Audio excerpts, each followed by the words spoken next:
ललन सिंह जी राजनेता कभी जन नेता नहीं रहे हैं। वो केवल ठेकेदार और दलालों से घिरे रहने वाले, बाजारवाद और उगाही कराने का काम करने वाले पॉलिटिकल लाइनर हैं। यह सच है कि अगर नीतीश कुमार जी का साया उनके सर से हटा लिया जाए तो उनकी हैसियत मुखिया के चुनाव को जीतने की नहीं है, जिसको आज वो छोटी दुकान बता रहे हैं। जिस हद तो तब हो गया जब उपेंद्र कुशवाहा जी की पार्टी को धोखे से पूरी तरह से उनको जाल में उलझा करके पार्टी को मिला लिया गया और उसके बाद उनको डंप कर दिया गया। नीतीश कुमार जी का भी कभी बयान आया था जब वो मुख्यमंत्री नहीं हुए थे कि राबड़ी जी के मुख्यमंत्री बनने के बाद अब मेरी रुचि इस पद पर नहीं रही जिस पद के लिए बेचैन होकर के वो अपने राजनीतिक सिद्धांतों की बलि हर साल देते रहे हैं। लालू प्रसाद जी को लंबे समय तक जेलों में बंद रहना पड़ा और आज स्थिति है कि अब लालू प्रसाद जी चुनावी राजनीति से दूर हो गए। होम्योपैथिक के डॉक्टर साहब ने लालू प्रसाद जी और उनके कुनबे से तेजस्वी प्रसाद जी के साथ मिलकर सुपारी ले रखा है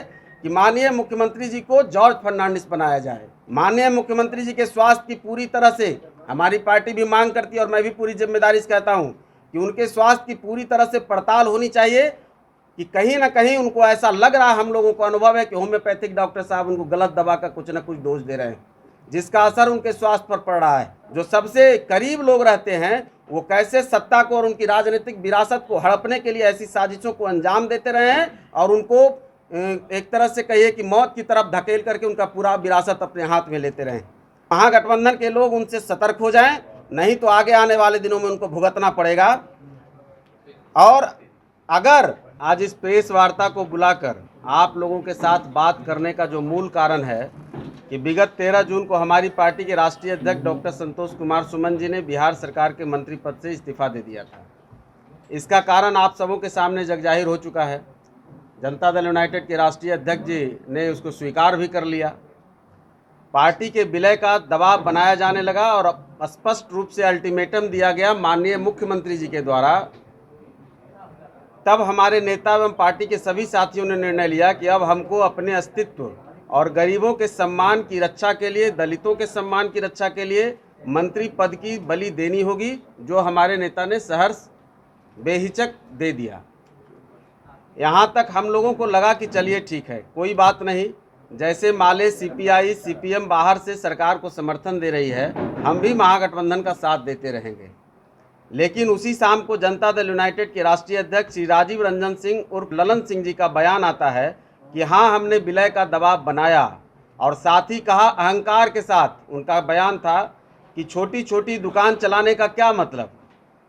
तो मित्रों, यह भारतीय लोकतंत्र पर एक बड़ा कुठाराघात है और हम तो चाहेंगे कि चुनाव आयोग इस पर संज्ञान ले और ललन सिंह जी को नोटिस देकर पूछे और डांट भी लगाए इस गैर जिम्मेवार बयान के लिए।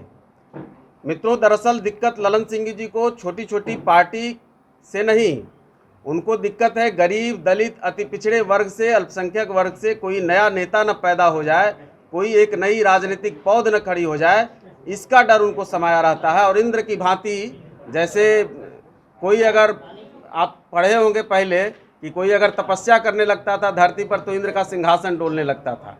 तो इन लोगों को दिक्कत यही है कि जब भी कोई इस तरह का नेता अगर स्थापित होने लगता है तो इन लोगों का सिंहासन डोलने लगता है और एक बड़ा डर हो जाता है।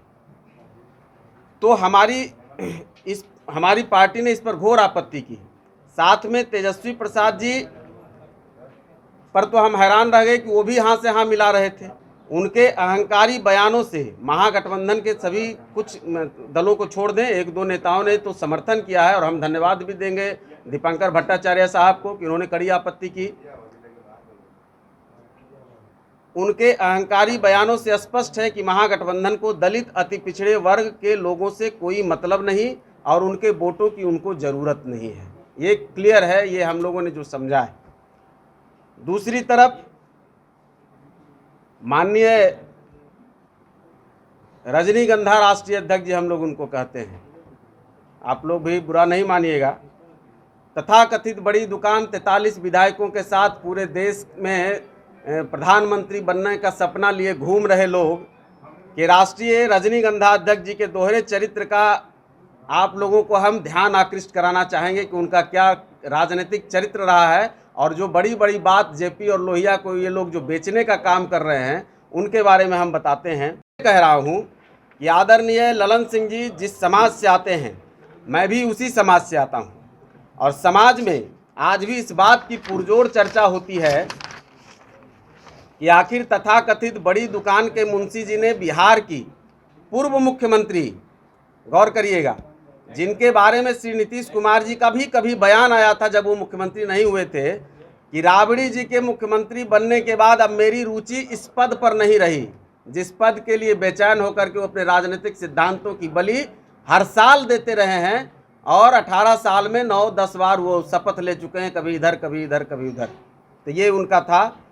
तो उस पर हमारे समाज की, चूंकि ललन बाबू जिस समाज से आते हैं मैं भी उसी समाज से आता हूँ, समाज में इस बात की बहुत पुरजोर चर्चा होती है कि राबड़ी देवी जी की उतनी आपत्तिजनक और छोटी ओछी टिप्पणी के बाद ललन सिंह जी ने, आप लोगों को मालूम होगा कि किस तरह का बयान उन्होंने दिया था, और उस पर माननीय ललन सिंह जी ने मानहानि का मुकदमा दायर किया। और फिर आखिर कौन सी ऐसी सौदेबाजी हुई, कौन सा ऐसा राजनीतिक समझौता हुआ, या उन्होंने कौन सी ऐसी सौदागरी की कि उन्होंने बहुत ही कम दिनों में वो केस को वापस ले लिया और वो केस फिर ख़त्म हो गया, उस बात की फिर कोई चर्चा नहीं है। तो वो तो भूल गए, लेकिन समाज इस बात को आज भी याद करता है कि इतनी ओछी टिप्पणी इतने बड़े राजनीतिक परिवार से एक समाज के बड़े चेहरे पर आखिर किस बिना पर किया गया था, और उस नेता ने आखिर किस आधार पर फिर उस केस को वापस ले लिया, या डर से ले लिया, या भय से ले लिया, या लोभ से ले लिया, या लालच से ले लिया। ये सवाल है हमारा उन पर बहुत ही, और इसका जवाब हम चाहेंगे कि उनको देना चाहिए। हमको दे न दें, लेकिन समाज को दें जिसकी वो नुमाइंदगी की बात करते हैं, जिसको वो दिन रात ठगने की बात करते हैं। ये भी सच है कि ललन सिंह जी को ये समाज कभी नेता नहीं माना, और उसका उदाहरण है, उसका उदाहरण इसलिए है कि ललन सिंह जी जब भी MP बने तो भारतीय जनता पार्टी के आशीर्वाद से बने, उनके साथ से बने। जब भी उनसे अलग होकर लड़े, समाज ने उनको दरकिनार किया और उनको कभी नेता नहीं बनाया, और नेता बनाए भी तो कैसे। ललन सिंह जी राजनेता कभी जन नेता नहीं रहे हैं, वो केवल ठेकेदार और दलालों से घिरे रहने वाले, बाजारवाद और उगाही कराने का काम करने वाले पॉलिटिकल लाइनर हैं। इस बात को याद रखिएगा। ललन जी की हैसियत यही है। यह सच है कि अगर नीतीश कुमार जी का साया उनके सर से हटा लिया जाए तो उनकी हैसियत मुखिया के चुनाव को जीतने की नहीं है, जिसको आज वो छोटी दुकान बता रहे हैं। जैसे एक मुख्यमंत्री की पार्टी को, जिसके पार्टी के 4 विधायक, मंत्री और इतने हजारों लोग हैं उनके साथ, उनके ऊपर जो उनकी टिप्पणी है, मुखिया का चुनाव नहीं जीते अगर नीतीश कुमार जी का साया हट जाए। और यह बात उनकी साबित हुई है। उनके दोहरे चरित्र की बात, एक बात और मैं कह दूं, थोड़ा लंबा हो रहा है लेकिन चूंकि जरूरी है, 2 मिनट में खत्म होगा। आप सभी मीडिया के साथियों ने देखा होगा कि 2010 में कैसे वो नीतीश कुमार जी के पेट का दांत निकाल रहे थे और गली गली घूम रहे थे, और कांग्रेस का पूरी तरह से नेतृत्व कर रहे थे, टिकट बांटना, किसको लड़ाना, क्या करना, सब कुछ। नतीजा सबके सामने आ गया और उनकी राजनीतिक हैसियत का भी सच सामने आ गया। 2020 के चुनाव में, वो विधानसभा चुनाव में, अपने लोकसभा चुनाव के अंदर जनता दल यूनाइटेड को एक भी सीट नहीं जितवा पाए, और कितने लोगों की भ्रूण हत्या वो करते हैं, उसका उदाहरण है कि आज उन्हीं की पार्टी में निर्दलीय मंत्री बने हुए हैं आदरणीय सुमित प्रताप सिंह जी। कैसे उनका टिकट कटवा करके उनको राजनीतिक रसातल में भेजने का काम करने का काम प्रयास किया, लेकिन वो फिर निखर कर आए और फिर उसी पार्टी में राजनीतिक चरित्र की बात आपको बता रहे हैं। मान ललन सिंह जी राजनीति में बड़े हाथ पैर मारने के बाद जब उनको जगह नहीं मिला, मुकम्मल जगह नहीं मिला, तो अपनी बेरोजगारी दूर करने के लिए बीच के दिनों में वो राजनीति की बड़ी नेत्री दिवंगत भूतपूर्व मंत्री सुधा श्रीवास्तव जी के मैनेजर के रूप में काम करने लगे। और मैनेजर का मतलब हम लोग हिंदी में मुंशी समझते हैं, तो एक बड़ी नेता के मुंशी के रूप में वो काम करने लगे। और उस दौरान उनके कमर्शियल कॉम्प्लेक्स का भाड़ा भी वो वसूलते थे, LML भेस्पा से चलते थे। तो उस दिनों से, उन दिनों की शायद उनको याद नहीं है, और हमको लगता है वो भाड़ा वसूलने के क्रम में उनके राजनीतिक आइडियोलॉजी में पूरी तरह से बदलाव आ गया। और वहाँ से वो कंप्लीट पॉलिटिकल लाइजनर की भूमिका में आ गए और इस बात को उन्होंने सार्वजनिक तौर पर स्वीकार भी किया है। जनता दल यूनाइटेड के अपने राष्ट्रीय अध्यक्षीय काल में उन्होंने अपने कार्यकर्ताओं को संबोधित करते हुए उन्होंने स्वीकार किया कि जनता दल यूनाइटेड में केवल एक मालिक है। लोकतंत्र में एक पार्टी का मालिक, आप भाषा को पकड़िएगा कि जनता दल यूनाइटेड में केवल एक मालिक हैं, श्रीमान नीतीश कुमार जी। हम तो उनके केवल मैनेजर हैं। और मैनेजर का मतलब तो मैंने पहले बताया कि मुंशी हैं। तो मुंशी जी, अब आप लोग देखिए कि मुंशी जी हैं क्या हैं। तो ये उनका राजनीतिक चरित्र रहा है। माननीय ललन सिंह जी का पूरा राजनीतिक करियर आप देखेंगे तो जनता दल यूनाइटेड में उनकी भूमिका मात्र इतनी है कि कैसे सभी पार्टियों को अस्थिर किया जाए, दोस्त हो दुश्मन हो, ऐसा कोई सगा नहीं जिसको इन्होंने ठगा नहीं। राजद हो, कांग्रेस हो, लोजपा हो, इन सभी पार्टियों को समय समय पर उन्होंने छिन्न भिन्न करके तोड़ने फोड़ने का काम उन्होंने किया और राजद से बाकी सारी पार्टी से आयातित लोगों को ला करके वो अपना राजनीतिक एक स्थापना में अपनी एक उन पुराने दिनों के साथियों को दरकिनार करते चले गए और भगाते चले गए। हद तो तब हो गया जब उपेंद्र कुशवाहा जी की पार्टी को धोखे से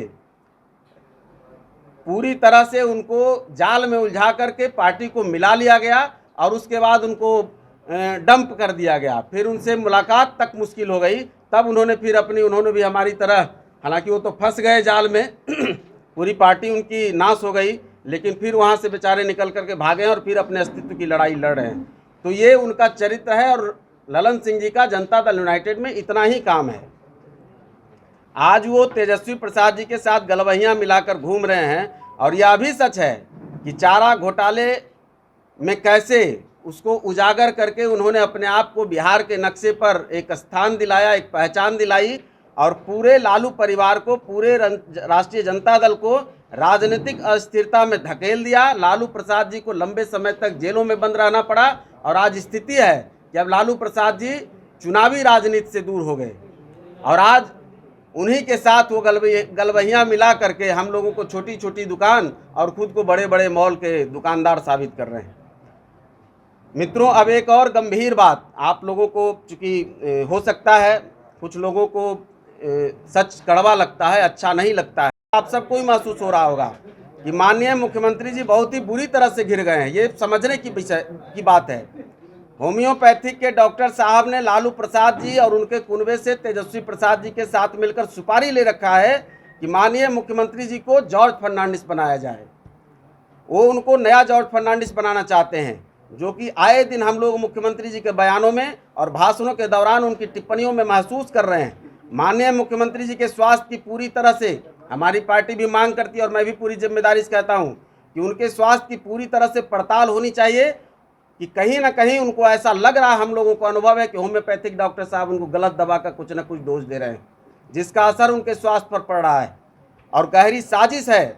और ये हम लोगों ने देखा है कि बड़े बड़े लोगों के, बड़े बड़े राजाओं नेताओं के बीच के जो सबसे करीब लोग रहते हैं वो कैसे सत्ता को और उनकी राजनीतिक विरासत को हड़पने के लिए ऐसी साजिशों को अंजाम देते रहे हैं और उनको एक तरह से कहिए कि मौत की तरफ धकेल करके उनका पूरा विरासत अपने हाथ में लेते रहे। तो छोटी दुकानदारों और छोटे दुकान से नफरत करने वाले माननीय राष्ट्रीय रजनीगंधा अध्यक्ष जी के चरित्र का मैंने वर्णन किया है। बाकी विस्तार से आप लोग इस पर मनन करेंगे।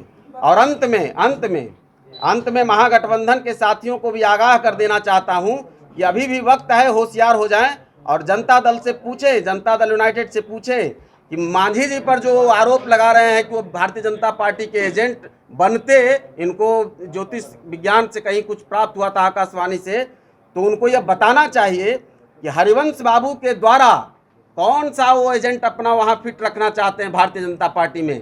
और अमित शाह जी से हमारे नेता के मिलने पर आपत्ति करते हैं और खुद टेलीफोन से बात करते हैं, राज्यपाल की नियुक्ति तक में दोनों की सहमति होती है। तो उनको बताना चाहिए कि आखिर वो कौन सा एजेंट फिट करके और अपने लोगों को सेट करके वो राजनीति का एक दर्शन स्थापित कर रहे हैं।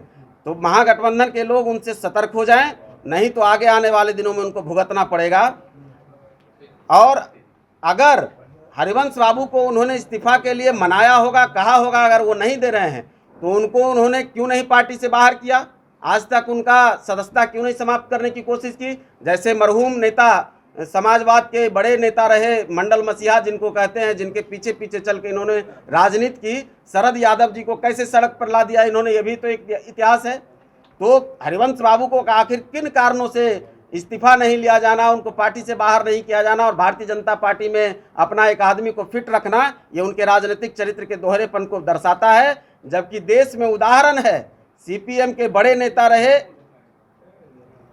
तत्कालीन लोकसभा अध्यक्ष के तौर पर काम कर रहे थे सोमनाथ चटर्जी साहब, उनको सीपीएम ने पार्टी से बाहर किया था। एक राजनीतिक जो चरित्र होता है उसका उदाहरण है। तो जनता लाइव बिहार यूट्यूब पर सब्सक्राइब और फेसबुक पर लाइक जरूर करें।